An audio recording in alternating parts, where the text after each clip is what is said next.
De Norbourg, Vincent Lacroix, accusé de fraude, va finalement procéder à compter de lundi prochain. Alain, il faut dire que ça va être un procès hyper compliqué, juste au niveau de la logistique. Là, hein? Ouais, je vous le disais hier, oui. et vous allez le voir, Pierre, sur les images, les avocats qui faisaient des blagues cet après-midi en parlant du procès IKEA. Écoutez, au 5e étage, les avocats de l'AMF se sont plaints que la salle était trop petite. Vous le voyez, là, il y a des boîtes et des boîtes. Il y a eu 1700 boîtes de saisie lors de l'opération du 25 août 2005.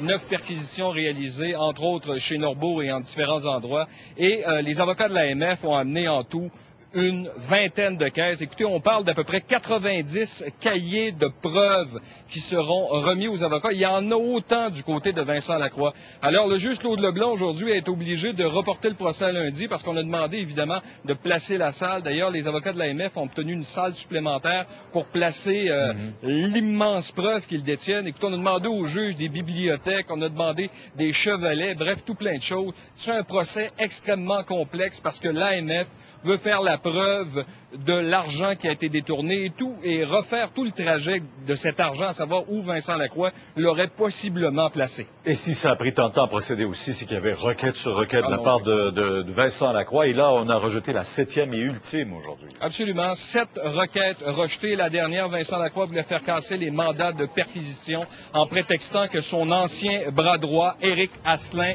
devenu délateur pour l'AMF, avait transmis des informations qu'il n'aurait pas dû en vertu du secret professionnel, alors que Lacroix le payait. Il a même dit que la GRC l'aurait forcé à demeurer à l'emploi de Norbourg, alors qu'il était payé par Vincent Lacroix. Et l'AMF veut faire de Vincent Lacroix un exemple, 51 chefs d'accusation pénale, et on veut une sentence exemplaire. Écoutons Frédéric Albero là-dessus.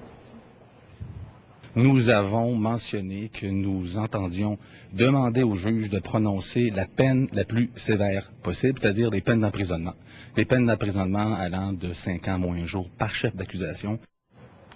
Et on prévoit un procès de 6 semaines, Pierre. Ça risque d'être assez long, merci. Oui. OK, au revoir.